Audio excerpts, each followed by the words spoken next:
we introduce some basic concepts of communication and how to communicate, how to make effective communication. So we introduce the strategy of nonviolent communication, which involves 4 components.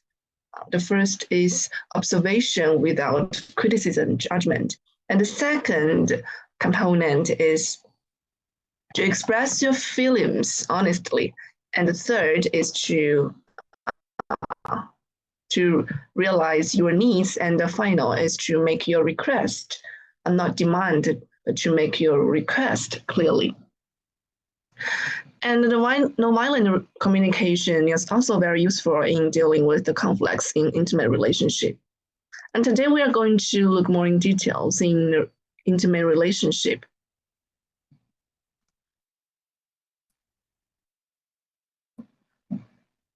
So first of all, we are going to talk about what is love. So first, romantic love. What's the difference between relationship and romantic love?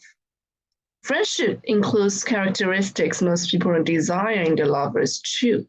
For example, enjoyment of each other's company most times, the acceptance of one another, mutual trust, you hold each other's best interests, and mutual assistance in times of need, you support each other. And the ability to confide in each other. You can open up your mind to each other and understand each other's behavior, their thinking, their emotions, and the freedom to be yourself. Looks like that friends, they can satisfy our most needs, but why romantic love is so important? What's the difference between friendship and love? Love is different because of many factors.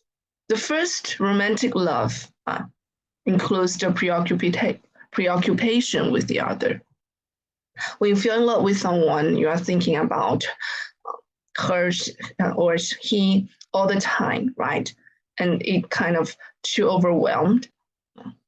And that can stop you from like doing your daily business, like studying, eating, or sleeping, because you are thinking about the person you like or love for too many times. And the second is exclusiveness. We can have many friends, but for the lover, most people, they only think the one person is enough, right? Or they can't stand there are other people interfere in their relationships. For most people, so it's not having the same relationship with others. And the third component is sexual desire, the physical intimacy in love, and then giving the utmost, there are sacrifice for each other. And the physical attractiveness as a preference for higher levels of attractiveness and social status. And there is also a difference between feeling in love and loving. So what's the difference? The first of being in love with someone is kind of emotionally charged. If you're wondering what it means to be in love, one key distinction has to do with their emotions, right? Like when you are in love with someone, you're feeling a strong desire for the person, which is difficult to explain. However, loving someone isn't based on the overwhelm of emotions. Like mature love grows out of a developing attachment. Like you can love someone with your partner, your friend, your parent, or child. Like your strong feelings stem from a deep-rooted attachment rather than the passion or the infatuation. So you can only feel in love with your lover, but you can love your friend, your parent, or child, because feeling in love means the emotionally charged, the overwhelmed emotion. And being in love can fade over time. Like when you are in love, deep feelings can be fleeting. Like the intense emotion, the intense adoration can become indifferent as time passes, they can fade away. And your partner's novelty can wear off. Being in love with someone today isn't a guarantee that you'll feel the same way forever. However, loving someone is more permanent. Like you love your child, or you love your friend, you love your parent. It's more permanent. It's long lasting. Even if the person you love aggravates or like disappoint you, like your relationship becomes distant, you will continue to care about them on some level. However, being in love opens the door to long-term love, right? So when you're in love with your partner, we are engaged in the intimate relationship, a romantic intimate relationship, you can develop a deeper sense of love over time as you both commit to the relationship. So the key is commitment. You both agree that you love each other, you're in love with each other, and you will like make sacrifices, or you agree to staying together and not have the same relationship with others, then many couples still feel the flutters of being in love after years together. That is due to the commitment to the relationship. And many other factors, we'll talk about it later, how to maintain the relationship, not making them fade away. So how do I know if this is really love? Like romantic love includes physiological arousal and a cognitive interpretation of that arousal as being caused by the other person. So the physiological response is like a natural high, like your body's response, like you're having breathing, your pounding heart, dry mouth, sweaty palms, or like the old saying, like the butterflies in your stomach, right?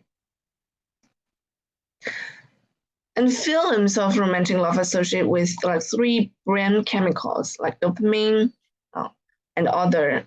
It's very hard to pronounce, and so I just will kind of let go of them. So these brain chemicals were involved in the feelings of romantic love. And these are not enough because our perception, our interpretation of these feelings is important too.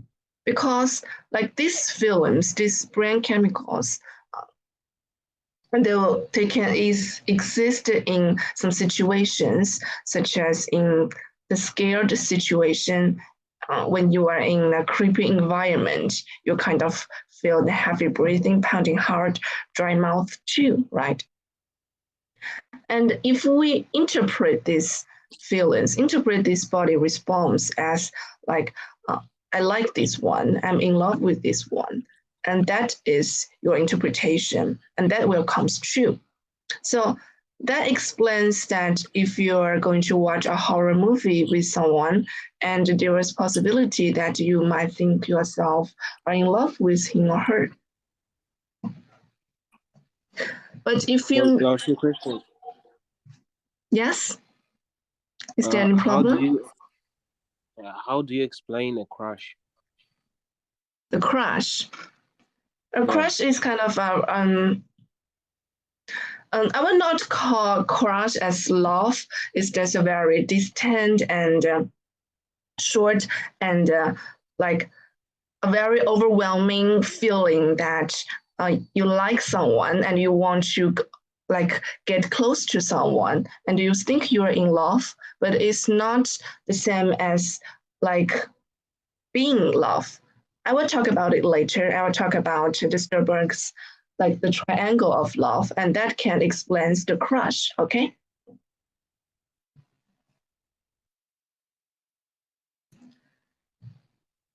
It's a very great question. Like, what's the difference between crush and love? Crush can also become love later too, but it's not the same as love.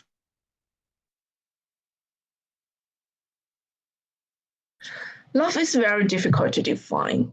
because like people has different attitude with behavior and emotional components, and people may have different standards. So it's also very difficult to measure. But still, there are some scholars, they develop some measurement, some theoretical structure to help us understand love better. So the first is the Zwick-Rubin's love scale, which includes 13-item questionnaire. So in his questionnaire, it has 3 components. So Zwick-Rubin thinks love consists of 3 components. The first is attachment. Attachment is the need to be cared for and be with the other person. And the second is caring. It's valuing the other person's happiness and needs as much as your own. And third is intimacy, like sharing private thoughts, feelings, and desires with the other person.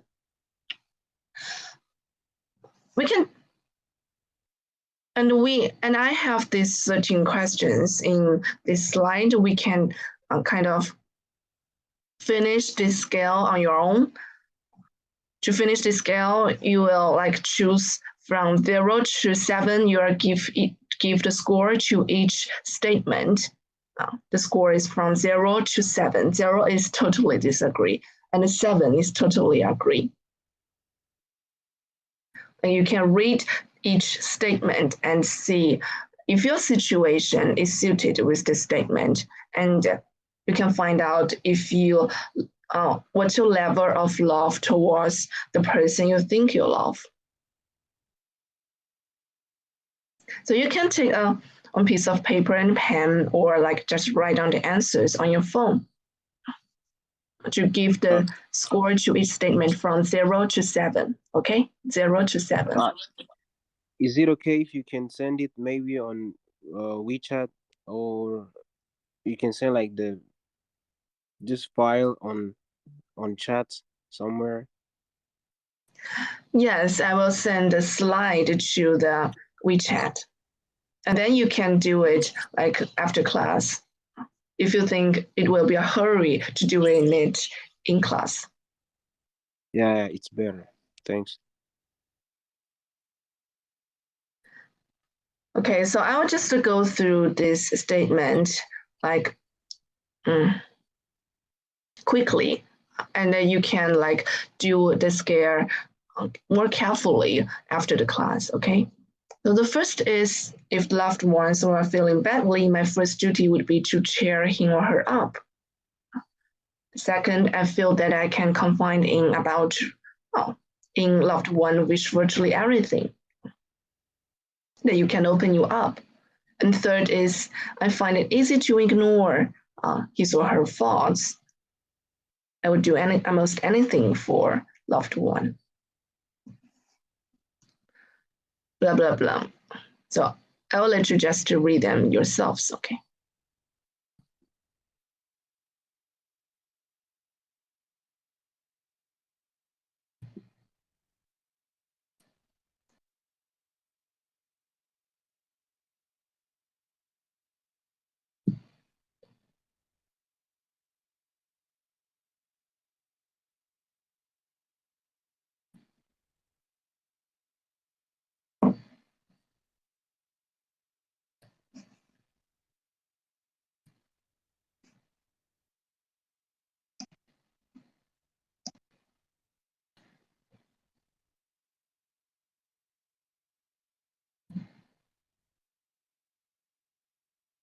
Remember, the spectrum of the score is from 0 to 7. The highest score is 7, and the lowest is 0. 0 refers to totally disagree, and 7 refers to totally agree.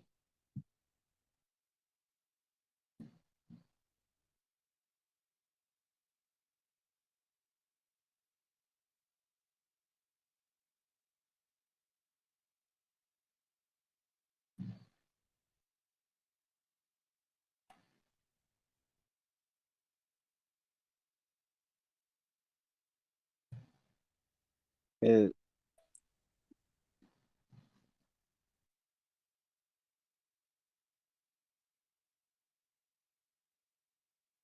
For ones who have already finished this scale, I can tell you some like average score that have already found in research. So for the married couple, like they're married within 1 year, the average score is 78. So for couple who have just married within 1 year, the average score is 78. 78. And for couples who have been married over 10 years, the average score is 58. 58.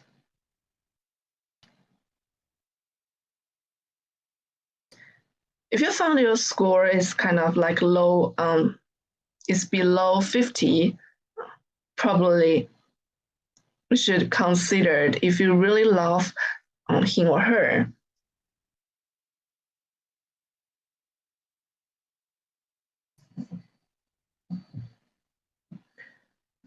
Okay, there's another scale. It's called the Rubin's like scale. So this scale measures the like usually like your friend. So the items here and the items in the love scale, it also tells us the difference between like and love. There are some similarities, but also there are many differences.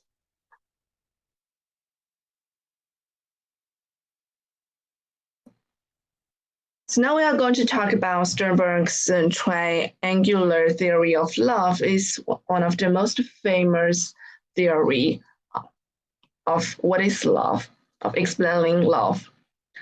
So according to Sternberg, love has three components. The first is passion, which means the motivational component is the motivational component, which means the physical attraction, fascination, romance, and sexual relations. And the second is intimacy. It's the emotional component. So it includes the feeling of being bounded with other person, warmth, sharing private thoughts, emotional closeness,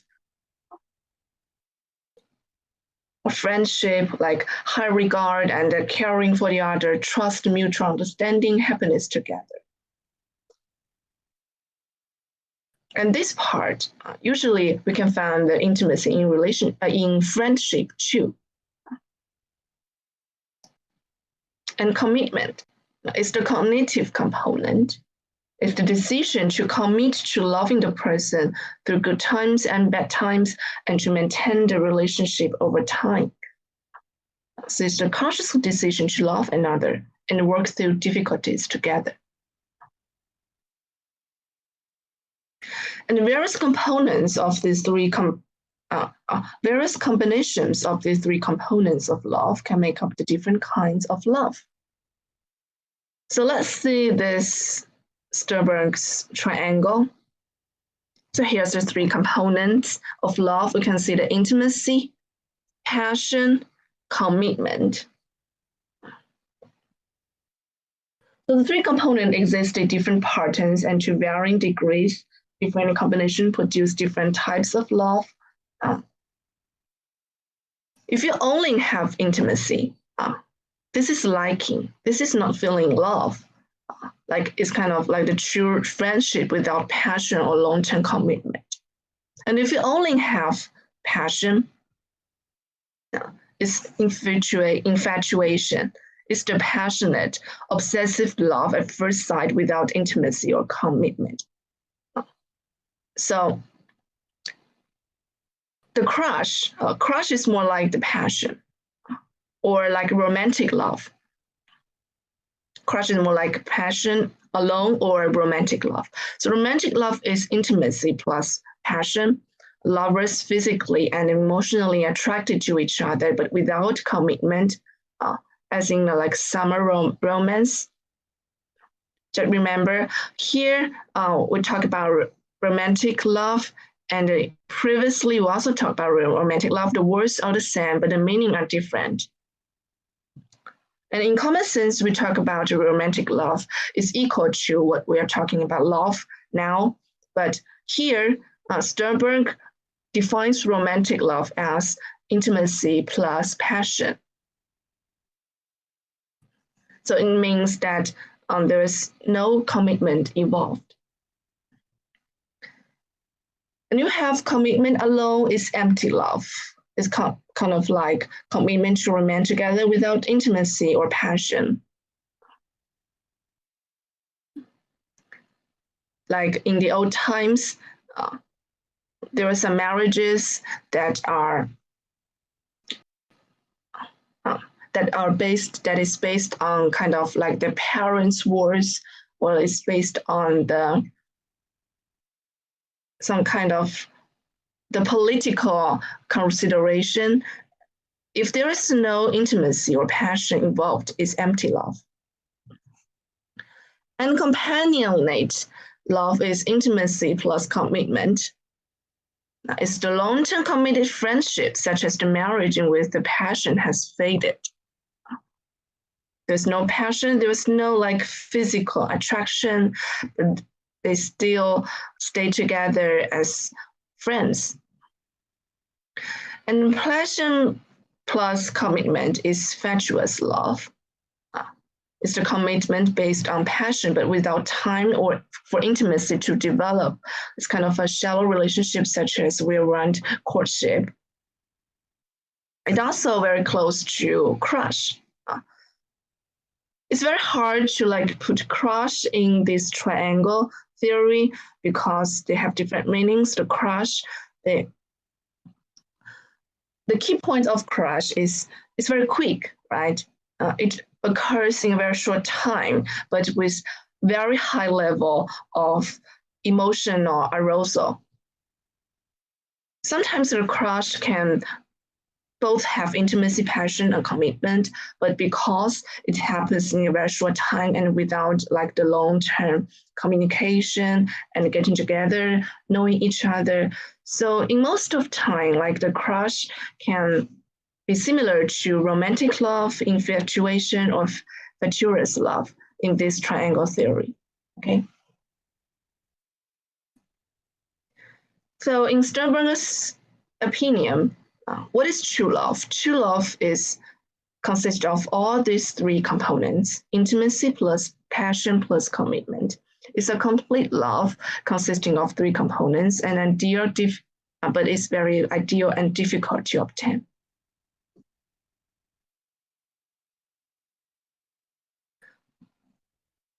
So because this is a very important theory, so I will kind of like repeat myself to help you to understand the triangles better. So the incomplete triangles is like, first of all, if none of these components are strong, it's non-love. Like this characterized kind of like a casual relationship. If it's intimacy alone, it's liking, an important friendship is where warmth, caring, bondedness. If it's passion alone, is infatuation, love at first sight, obsession with the fantasy of love. If it's commitment alone, is empty love, the end of a stagnant relationship or beginning of arranged marriage. If there's two components involved, it's better, but still incomplete. Intimacy and passion is romantic love, the deep friendship or liking, plus the attraction and excitement of passion, but without long-term commitment. And intimacy plus commitment is companionate love, most romantic relationship that survive, lose some of their passion, develop into this kind of love. And passion plus commitment is fatuous love, is well-warranted romances with high risk of breakup. And in Sternberger's view, the ultimate type of love is intimacy plus passion plus commitment. And commitment is made based on a deep knowing and appreciation of one's partner, as well as the excitement of passion. And this is the type of love that most of us we dream of in our romantic relationship. And kind of this type of love is like all the couples go. We all want this kind of love, ultimate type of love. To remember, the word romantic is used in general sense here, but has specific meaning as one of the Sternberg's 8 types of love. That's what I said before. In common sense, we refer to romantic love as like the real love, intimate relationship. But in Sternberg's theory, romantic love refers to specifically as the love involves only intimacy and passion.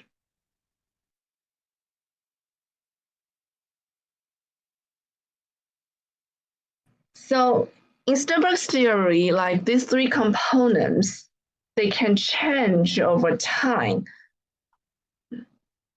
according to how long this couple get together. So the component of passion peaks early in relationship, right? As we can see from this figure, this line, passion, it peaks early in the relationship, but then declines dramatically. And intimacy and commitment components build gradually over time. Like growth in intimacy and commitment occurs as passion grows weaker. The growth in intimacy and commitment can sustain a relationship as difficulties arise once passion fades. However, this is just a general model. Like in many relationships, the passion, it can also grow up.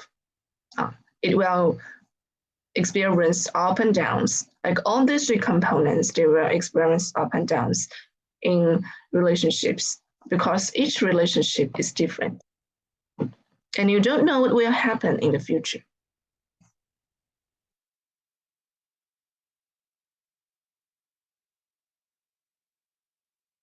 And there's another very famous theory explaining love in psychology, which is called the styles of attachment theory. So what is attachment? Attachment is intense emotional tie between two individuals, such as infant and parent or adult lovers. It is possible to experience attachment with love or without love, but love without attachment is unlikely. Love without attachment is unlikely. There has been much psychological research on how we form attachment and the effect of different styles of attachment. So here's the Mary Annieworth's research using infants and a strange situation. So here's the experiment. You put 1-year-old infants and their parent, usually his or her mother, into the same room. And then a stranger enters and begins to play with the infant. And then the parent leaves and observes how the infants will behave. So there are 3 types of different behavior patterns revealed from this research.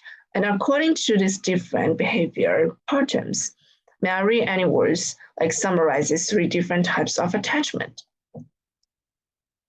So the first is secure attachment, which more likely, which is like the parents is safe base from which to explore. Like infant appear to feel safe when parent left and confident that she would return, and confident that she would return.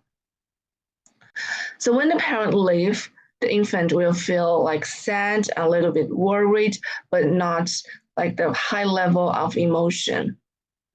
And the infant will feel safe and have confidence that the parent will return. And when the parent return, the infant will be very happy, kind of hug the mother and kiss the mother. So the second attachment is anxious and ambivalent attachment, which also refers to insecure attachment. The infant is hesitant to leave the parent's side to explore and interact with the stranger. They become extremely anxious when parent left and become ambivalent or resentful towards parent once they return. So when the parent leave, the anxious, ambivalent infant, they become extreme anxious, even be so angry, like throwing the toys away. or crying. But when the mother returns, the infant kind of act in a very weird way. Even if they wish their parents return, they kind of put a cold face or like refuse to hug the mother or kind of like act in a very confused way. And sometimes the infant will become very happy and hug the mother, and then sometimes the infant will stay away from the mother. Last is the avoidant attachment, also refers to the insecure attachment. When the parent leaves, the infant doesn't act like any differently. The infant just playing his or her toys as when the time, just the same as that when the parent is in the room. The infant just avoid the parent and have little interaction with the parent or the stranger.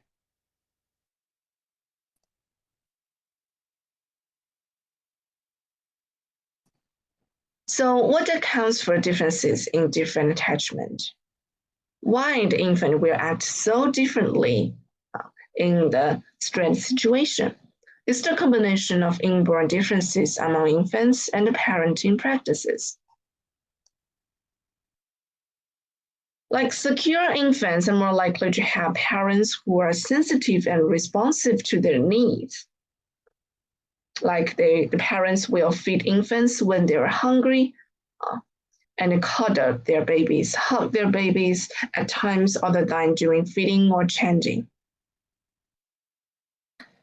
And the insecurely attached infants are more likely to have parents who are less sensitive, less responsive, and inconsistent in their reactions to the babies. For example, the parents will feed infants on a set schedule or when it was convenient for parents.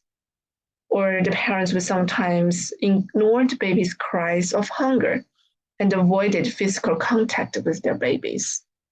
Or sometimes they become very intimate to the babies and sometimes just become very cold. That will make the infants very confused. So there's an inconsistent in their reactions to the babies.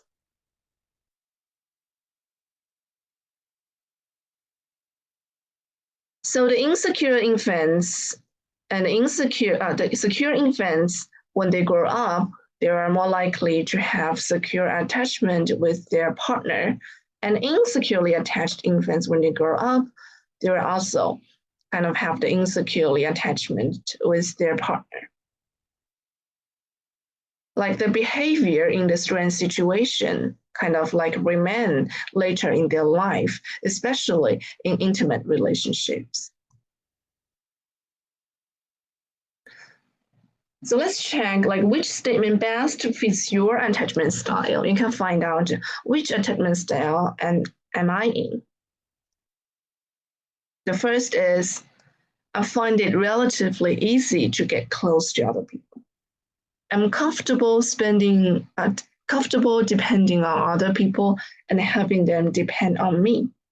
I don't usually worry about being abandoned or about having someone get too close to me.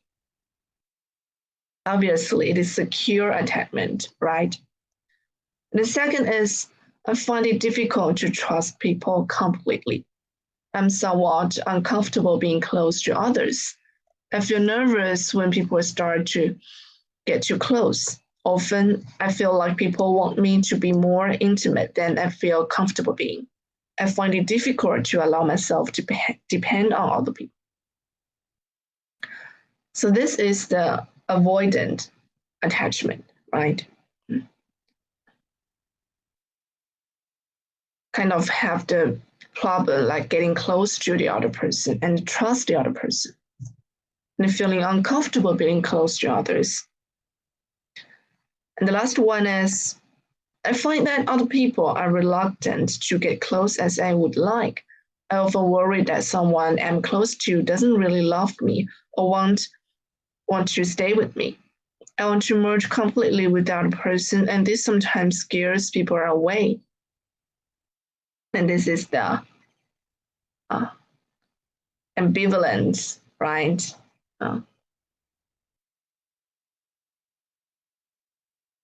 Anxious, ambivalent, avoidant, secure.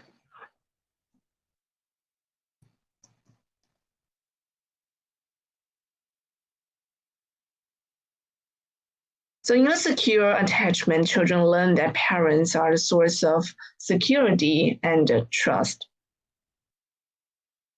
And after they grow up, they do not fear abandonment and find it easy to get close to others. More than half of adults are secure. They have positive views of themselves and others, are well liked, and strive for a balance of closeness and independence. And they freely give hugs and other physical comfort and show active, positive involvement during conversations. And in avoidant attachment, like parents neglect them and or under or over stimulate them, and avoidant others desire independence and have difficulty getting close to their partners. Therefore, they are not likely to self-disclose. There are two different kinds of avoidance. The first is dismissive avoidance. They have negative views of others but positive views of themselves. And another type is fearful avoidance. They have both negative views of others and themselves. And the anxious, ambivalent attachment, like parents are inconsistent, leading to the uncertainty in the child. Like adults who have anxious, ambivalent attachment style, they feel negativity about themselves and insecure in relationship, fear rejection. And they can be angry sometimes and ambivalent other times. They can be desperate in trying to get close to their partners and end up giving up their independence. But they're also very easy to get angry too because they have too much expectations to their partner.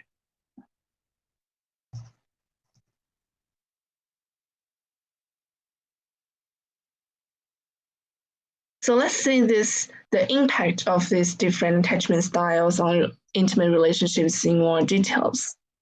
Like there are over half of adults they are securely attached in the survey, and like 20% of adults they're anxious ambivalent type, and 25% of adults they are avoidant types. Like securely attached adults, they find it relatively easy to get close, feel secure in relationship, comfortable. Love relationships typically characterized by happiness, satisfaction, trust, and the reciprocal emotional support. The duration is average 10 years. And anxious, ambivalent adults want to be close to others, not believe that others may not want to be close to them. And they constantly have the worry that partners do not really love them and they may leave them. They may want to merge completely, where the relationship is characterized by roller coaster emotional shifts and obsessive sexual attraction and jealousy. The duration is average about 5 years. And avoidant adults very uncomfortable with being close to others. They believe that love is only transitory and worry about becoming dependent on the other person, generally want less closeness than their partners. The relationship duration average 6 years. Okay, now we are going to take 10 minutes break. And after that, we are going to talk about intimate relationships in more details, okay?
Clap, clap, clap.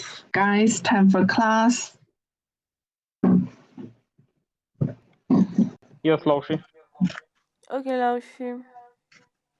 Okay. So last class, someone mentioned crush, and I have a nice video shown to you about how to handle crush. I bet like most of you have experienced a Une crush petite before, fille, hein? right? Yes? Is there any question? No? Okay.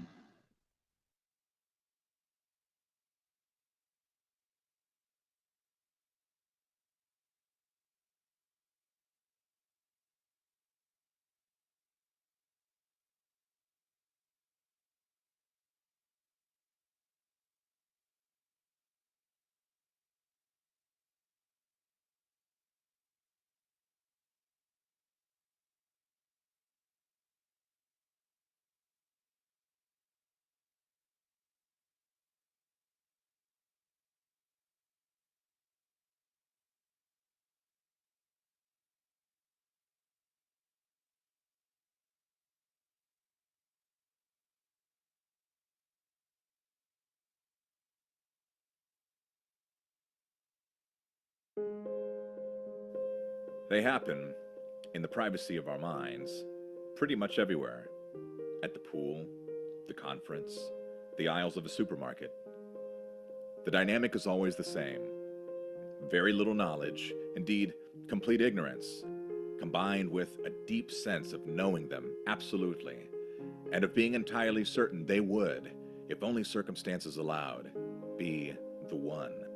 It's been going on since early adolescence, at least, this madness. And even now, when one should know better, it happens. These crushes, they show up our capacity for knowing how to make the most of the smallest details. A wrist, a neck, an ankle, a pair of jeans worn a certain way. They instantly become whole people with whom we can imagine years of a life together, full of profound mutual sympathy, tenderness, and laughter. This blessed person will, we know, understand us, and all the secret, complex, ignored parts of us. This capacity we have for elaborating a whole personality from a few small details, it's there when we look at sketches. This isn't someone who has no nostrils, 8 strands of hair, and no eyelashes. It's a beautiful creature we feel we understand at once. The cynics say it's madness, this filling in of the gaps. We're just projecting wild, reckless fantasies. But that's too sweeping. We are probably right to be delighted. It's just not the whole story. Perhaps that remarkably thin wrist with the leather band around it really does belong to someone who is skeptical, alternative, delicate, intelligent, wry. The error of the crush is to go beyond that insight, to think this could ever be the whole truth about a human being. Knocked off course by the crush's power, we forget one central, inviolable fact of human nature, that everyone is crazy and trouble to be around. Everyone has something substantially wrong with them. Everyone is extremely hard to live with. You can't know what from an ankle or a wrist, but it'll be something. Time will reveal it sure enough. Because life has messed all of us up. Because we all grew up inadequately parented and have all ended up terrified and anxious pretty much the whole time. That said, we shouldn't give up on having crushes at any age. We just shouldn't believe in what they appear to promise anymore. Of course we haven't glimpsed complete perfection. It's just a pretty nice side or two coming to the fore.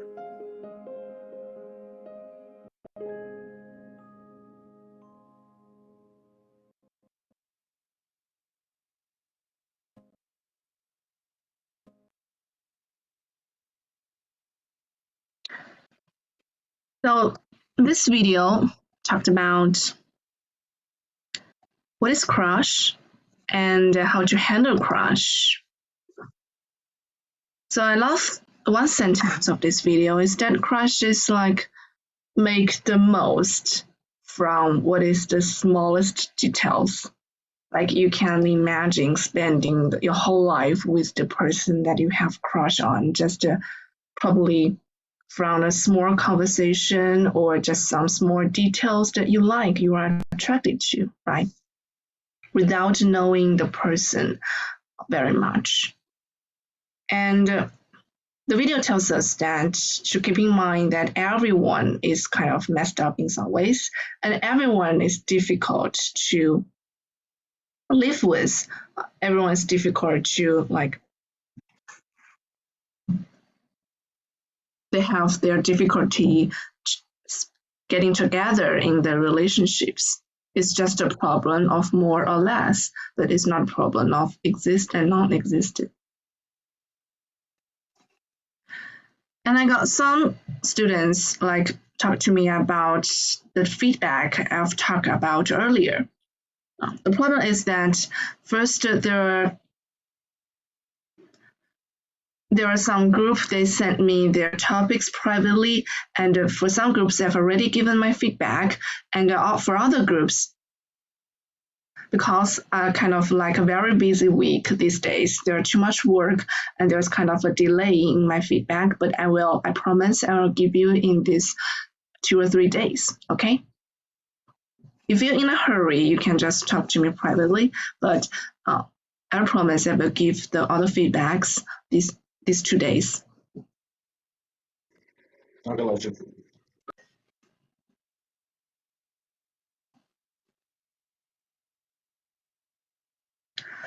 So now we are going to talk about what is intimate relationship. So first, what is intimacy?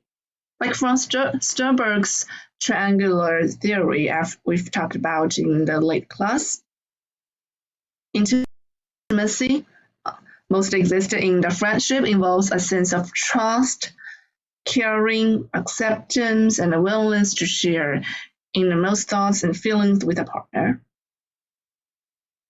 And the factors that build intimacy is first is knowing and liking yourself. And second, self-disclosure. You tell me and I'll tell you to create a kind of a circle, trust and caring, honesty, commitment. And an intimate relationship is an interpersonal relationship that involves physical or emotional intimacy. Like most of the times, intimate relationship is commonly refers to as a sexual relationship, but it can also be a non-sexual relationship involving family, friends. There's no necessarily to be sexually intimate to have an emotionally intimate relationship. But here in our class, what I talk about intimate relationship is specifically refers to the loving relationship between lovers. Okay. So mostly in intimate relationship, we have emotional intimacy involves feelings of liking or loving one or more people. It may result in physical intimacy. And sometimes physical intimacy occurs earlier than emotional intimacy. That's all right. There's no matter which one is earlier. What matters is that if these two components, emotional intimacy and physical intimacy, exist in the intimate relationship, if they exist both. So the physical intimacy is characterized by sexual activity or other passionate attachment.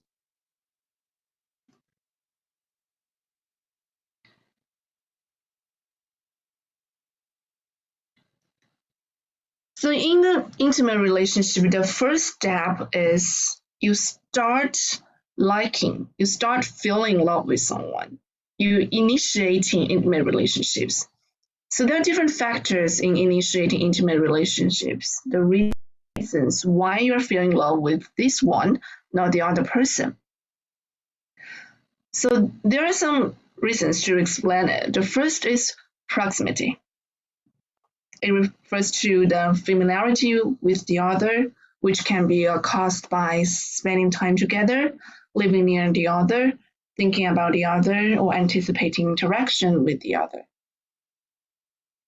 Familiarity increases liking, and with repeated exposure to novel stimuli, our liking for the stimuli increases, and the familiarity breeds predictability, which can brings greater comfort.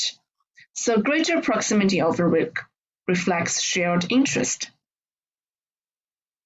And similarity refers to the similarity in their beliefs, values, attitudes, interest, and also intellect and personality traits and ways of thinking.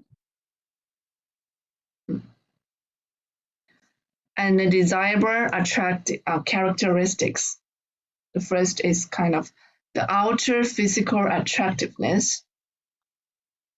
Like physical attractiveness, there is kind of like a principle in social psychology which names what's beautiful is good belief. This means like people perceive attractive people as more likable, interesting, sensitive, happy, sexy, competent, and socially skilled. And having been treated better by others, most of attractive person, they may in fact be more comfortable with themselves. They may in fact be more likable, interesting, and happy and competent because they are surrounded by an environment that like most people will like them, will treat them better.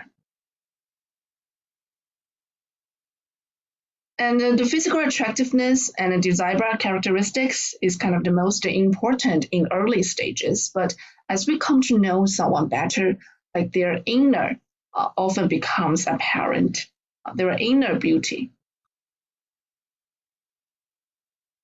And why physical attractiveness is kind of most important in early stages? Because like from the perspective of evolution, that may be an indicator of physical health. And all things being equal, people are attracted to healthy people. And this appears to be true across many cultures. And here's the reciprocal liking.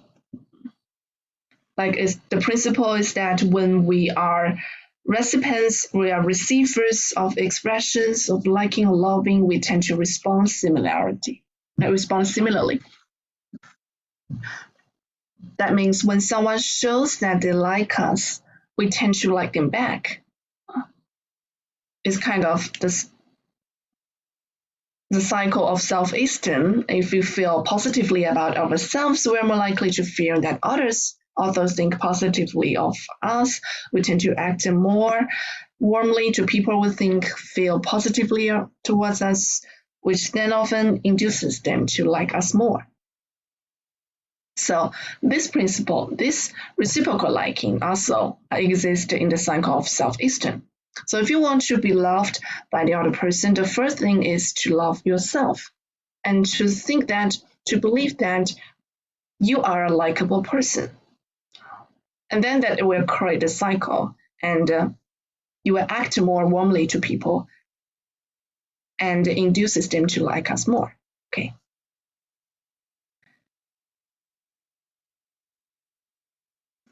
And here's the social influences, like the potential couple satisfying the general social norms and the acceptance of this potential couple within one social work, they can contribute to people feeling in love.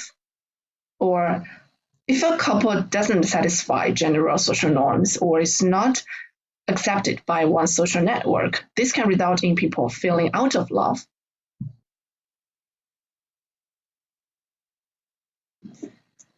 And the other factor is feeling needs. Like if a person can fulfill needs for companionship, love, sex, mating, or understanding, or other needs, there is a greater chance that the other person will fall in love with him or her.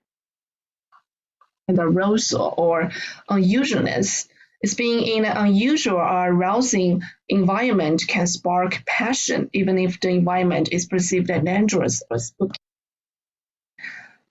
And the reason why I've already explained before, because the brain chemicals, right? And the similar body response in love situation and in the dangerous situation. Here's the specific cues, like a particular feature of the other may spark a particularly strong attraction, for instance, parts of their body or facial features. And specific cues is, like in most cases, they can induce crushes, right? And the readiness, the eager to be in a relationship and the proper level of self-esteem can increase the possibility of feeling love. And isolation. Spending the time alone with the other person can contribute to a development of passion. So there are many factors like what I talked before, the proximity, similarity, physical attractiveness, they play important roles in initiating relationship, in starting the relationships. However, for continued development, a relationship must include mutual self-disclosure, equity, and commitment, equity. And change and the need to adapt to change is unavoidable in any long-term relationship. So maintaining a relationship is kind of more difficult than initiating a relationship.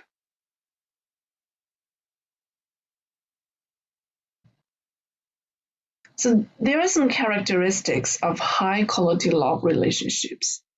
Self-acceptance. The first of all, you should love yourself. Appreciation of each other's qualities, maintaining frequent positive interaction, commitment, good and supportive communication, realistic expectations. This is very important too because we are so used to being loved, and sometimes we're difficult to love the other person. And love and being loved is different. When we wish too much for being loved, we all kind of have too many expectations towards the other person. We want them to be like our parents, but the love between parent and child and love between like two adults, they are completely different. And shared interest and ability to face or deal with conflicts and supportive communication, companionship, seeing partner as best friend, and sexual expression variety. It is also very important to express your sexual needs and to communicate the things clearly in a relationship. And as I talked before, like loving and being loved, they are different too. And many times why we have difficulty in a relationship is that we don't know how to love the other person. We are too get used to being loved. And here I'm also gonna share you a very nice video about the difference between loving and being loved.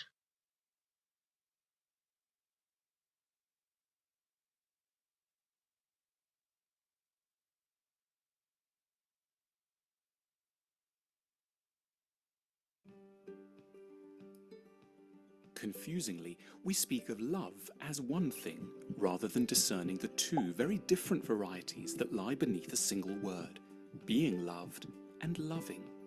We can only make a relationship work when we're ready to do the latter and are aware of our unnatural, immature fixation on the former.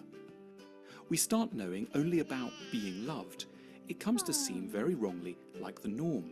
To the child, it feels as if the parent is simply spontaneously on hand to comfort, guide, entertain, feed, clear up, and remain almost always warm and cheerful. Parents don't reveal how often they've bitten their tongue, fought back the tears, and been too tired to take off their clothes after a day of childcare. The relationship is almost always entirely non-reciprocal. The parent loves, but they don't expect the favor to be returned in any significant way. The parent doesn't get upset when the child has not noticed the new haircut, asked carefully calibrated questions about how the meeting at work went, or suggested that they go upstairs to take a nap. Parent and child may both love, but each party is on a very different end of the axis, unbeknownst to the child. This is why in adulthood, when we first say we long for love, what we predominantly mean is that we want to be loved as we were once loved by a parent. We want a recreation in adulthood of what it felt like to be ministered to and indulged. In a secret part of our minds, we picture someone who will understand our needs, bring us what we want, be immensely patient and sympathetic to us, act selflessly, and make it all better. This is naturally a disaster. For any relationship to work, we need to move firmly out of the child and into the parental position. We need to become someone who can sometimes subordinate their own demands to the needs of another. To be adults in love, we have to learn, perhaps for the very first time, to do something truly remarkable, for a time at least, to put someone else ahead of us. That's what true, mature love actually is, much to everyone's initial surprise.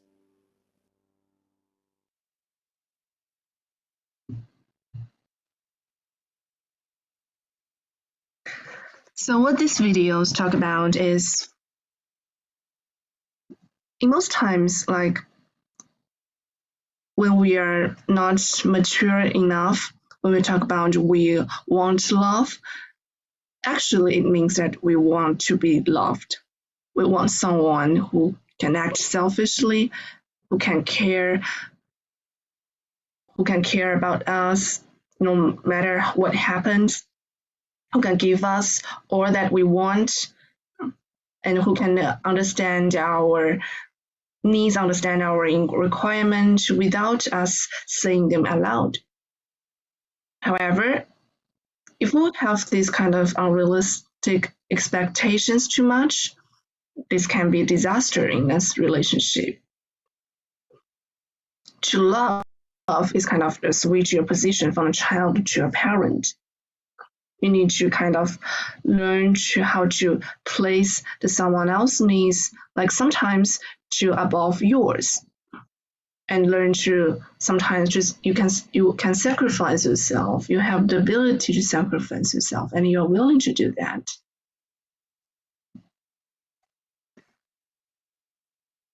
However, if you kind of like you sacrifice yourself too much in your relationship, and most of the times you will sacrifice yourself, and that will be unhealthy too. It's not about the actual what actually happens. It's about if you are willing to. If you're willing to sacrifice, it's not about if you actually sacrifice yourself. Okay? Because in a healthy relationship, like it's kind of a reciprocal. You're willing to sacrifice, and the other person is also willing to sacrifice. So it's kind of the balance. Okay.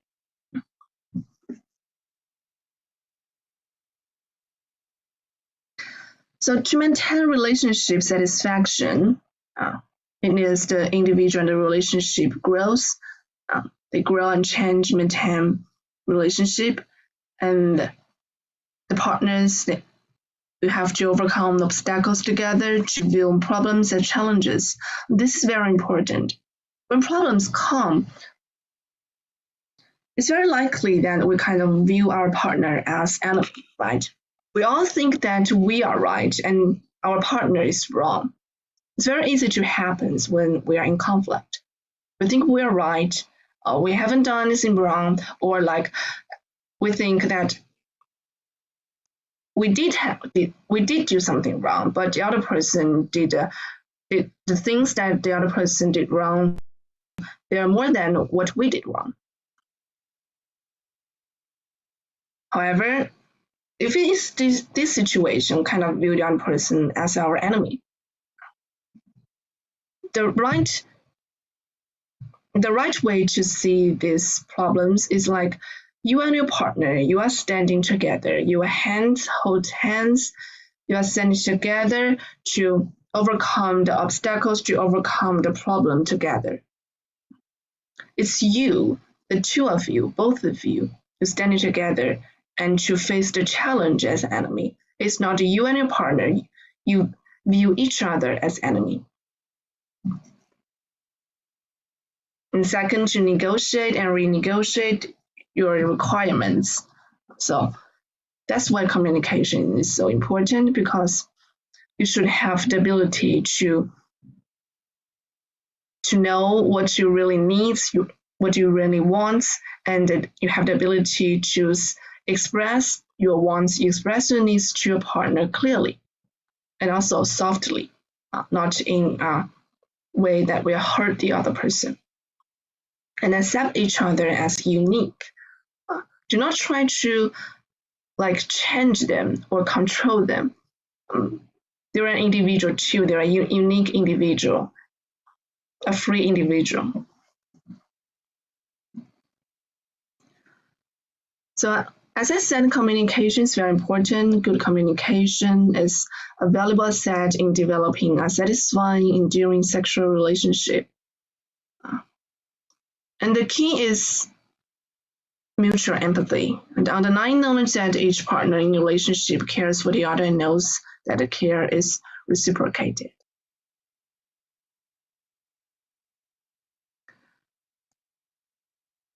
So, of course, we all go through some arguments in the relationship, and sometimes it's because we're too intimate. Like the chances that we have arguments kind of be higher than we are with our friends because we're intimate, we're too intimate,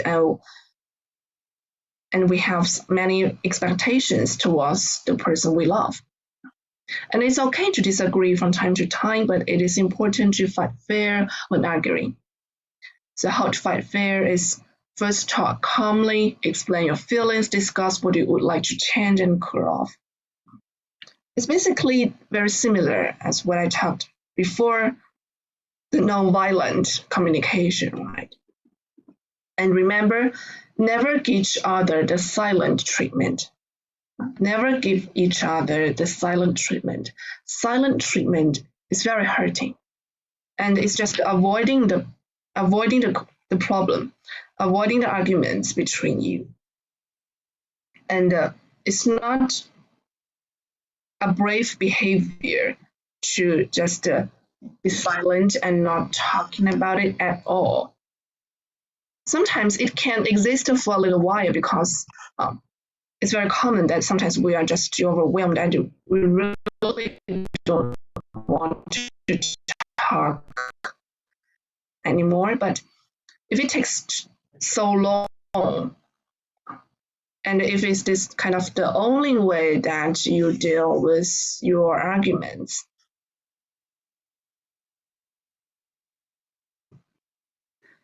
and as time goes, it's very common that the passion is in a decline.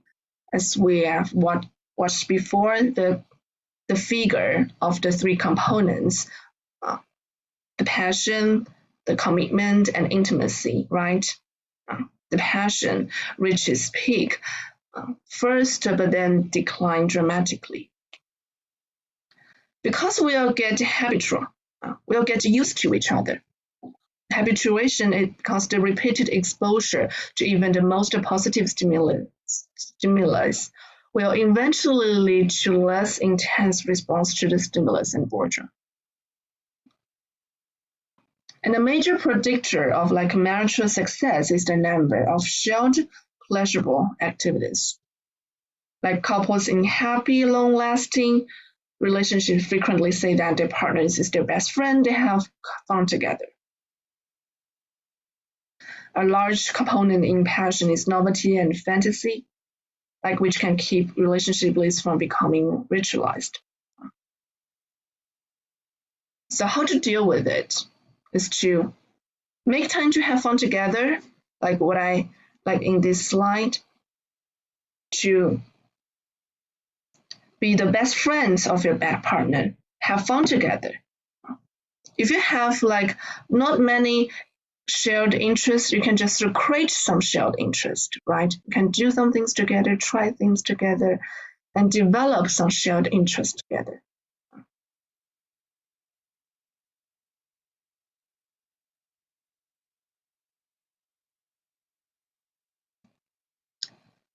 So as couples grow and change, efforts to maintain a significant number of pleasurable similar events activities is critical to maintaining a satisfying relationship. as what the graph indicates, like here we have Susan and David. They each have their own interests, their own issues, their own activities. And when they get together, when they start dating, like they have many shared, significant, pleasurable, similar activities or interests. Like they both engage in college activities, they go to these activities together, like dancing, tennis, bowling, like they have the sexual activities, romance, love. But when they get married, things will be different. Like some couples will like growing apart and some couples like growing together. The couples who are growing apart, in most cases, is that because the number of the pleasurable similar interests and activities declined. They have their separate lives, and there's only a small part of them they're overlapped, just as the graph indicates.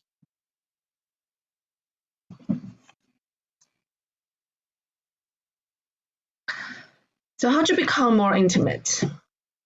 True intimacy requires mutual understanding of the good as well as the bad. So what does it mean?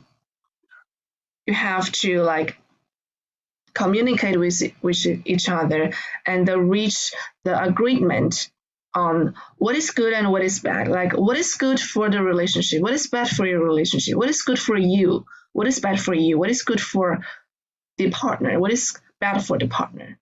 Or what is good for your child? What is bad for your child? Like all of the things requires the mutual understanding of it. Of course, there be different ideas. It's okay, but we have to reach kind of a level of agreement. Okay. And you have to talk about it. Like many couples, they don't talk about these things.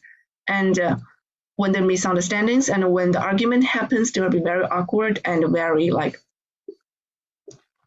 hurtful. But you have already talked about these things. You have prepared yourself for this kind of arguments, and you have discussed when these arguments happens, how to deal with them, things will get better. Second, accept yourself as you are, like your ideas and feelings are legitimate. Recognize your partner for what the person is. Intimacy is not possible with a perfect person. Like what I said before, to have the realistic expectation towards the other person, to recognize what he or she is, and to accept the shortcomings of the other person, and to see more the bright aspect of the other person.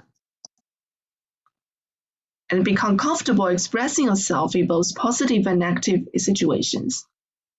It's very easy for us to express our feelings when we're happy, but it's very difficult to express ourselves when we have some negative emotions towards the situation.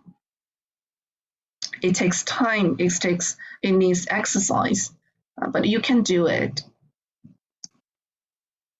Learn to deal with your partner's reactions. And to find the principles, like find his or her patterns of the reactions. And to find ways to deal with them.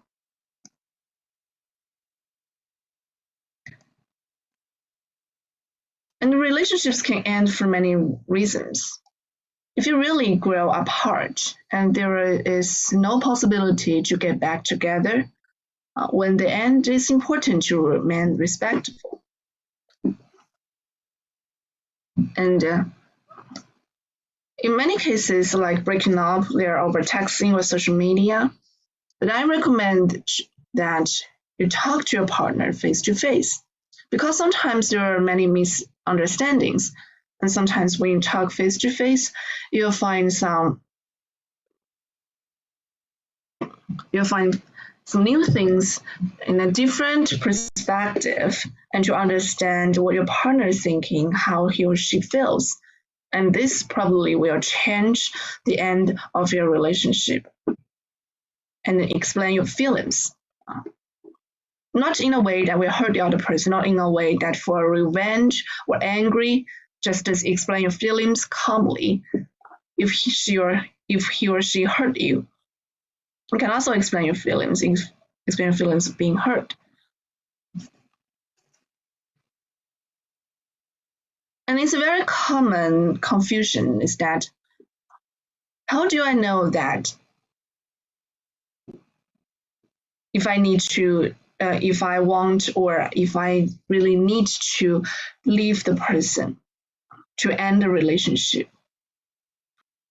People will get confused, will get kind of like going back and forth between different decisions. And here is the last video I will share with you today is about how to make decisions like staying in or leave a relationship.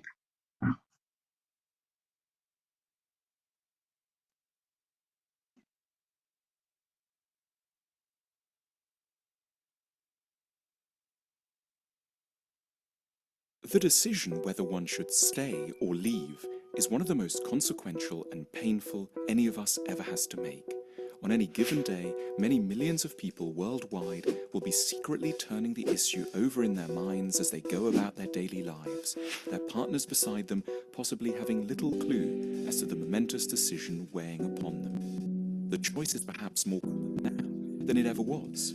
We expect to be deeply happy in love, and therefore spend a good deal of time wondering whether our relationships are essentially normal in their sexual and psychological frustrations, or are beset by unusually pathological patterns which should impel us to get out as soon as we can. What films or novels we've been exposed to, the state of our friends' relationships, the degree of noise surrounding new sexually driven dating apps, not to mention how much sleep we've had, can all play humblingly large roles in influencing us one way or another. Awkwardly, it seems that no one else actually really minds what we end up doing, which gives the decision a degree of existential loneliness it might not always have possessed. Historically, the choice was in a sense a good deal easier because there were simply so many stern external sanctions around not leaving. Religions would insist that God blessed unions and would be furious at their being torn asunder. Society strongly disapproved of breakups and cast separating parties into decades of ignominy and shame. And psychologists would explain that children would be deeply and permanently scarred by any termination in their parents' relationship. But one by one, these objections to quitting have fallen away. Religions no longer terrify us into staying. Society doesn't care. And psychologists now routinely tell us that children would prefer a broken family to an unhappy one. The burden of choice therefore falls squarely on us. The only thing determining whether to stay or leave is how we feel, which can be a pretty hard matter indeed to work out for ourselves, our feelings having a dispiriting habit of shifting and evading any efforts at rational clarification. In the circumstances, it might help to have a set of questions, devil's advocate in nature, to fall back upon, a kind of checklist to dialogue with in one's mind in the silent hours of the morning from the chill vantage point of the spare room couch. How much of our unhappiness can be tightly attributed to this particular partner, and how much might it, as we risk discovering 5 years and multiple upheavals later, turn out to be simply an inherent feature of any attempt to live in close proximity to another human? Though it is, of course, always essentially their fault, what tiny proportion of the difficulties might we nevertheless be contributing to the discord? In what modest way might we be a little hard to be around? Consider the annoying traits in all previous partners we've had, and people we've known that our current partners happen not to have. What do we manage not to fight about? Start to probe at any new infatuations or crushes, largely by getting to know them better. Observe closely how many sexually available and intelligent people the single types around us, especially those hooked up to those new dating apps, actually manage to encounter day to day. try to have another conversation with your partner in which you don't accuse them of mendacity and instead simply explain quite calmly how you actually feel and how sad you are about quite a few things. Reflect on how you'd really feel as a child if henceforth you were going to have 2 tiny bedrooms, 2 new step-parents, and possibly a few more new half-siblings. Compare with the scratchy reality of the current setup. Question how normal it is for any couple to have great sex after 22 months together. Ask yourself if you're ready to face the risk of perhaps achieving no more than exchanging a familiar kind of unhappiness for a new and more complex variety of unhappiness. Wonder whether you really want to choose hope over experience. Then, if you still have the impulse to leave, with the chances of subsequent regret lessened at least a touch, with a heavy heart and a cautious mind, leave.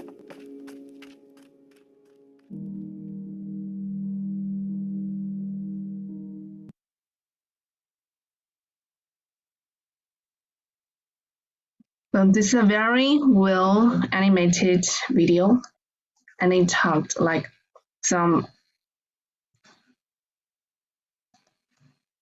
theoretical things, and I also talked about some practical advice that can help us decide if we are going to leave or stay in the relationship. It's very helpful.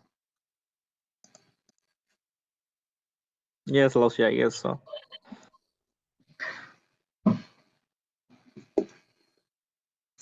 So if your relationship really ends,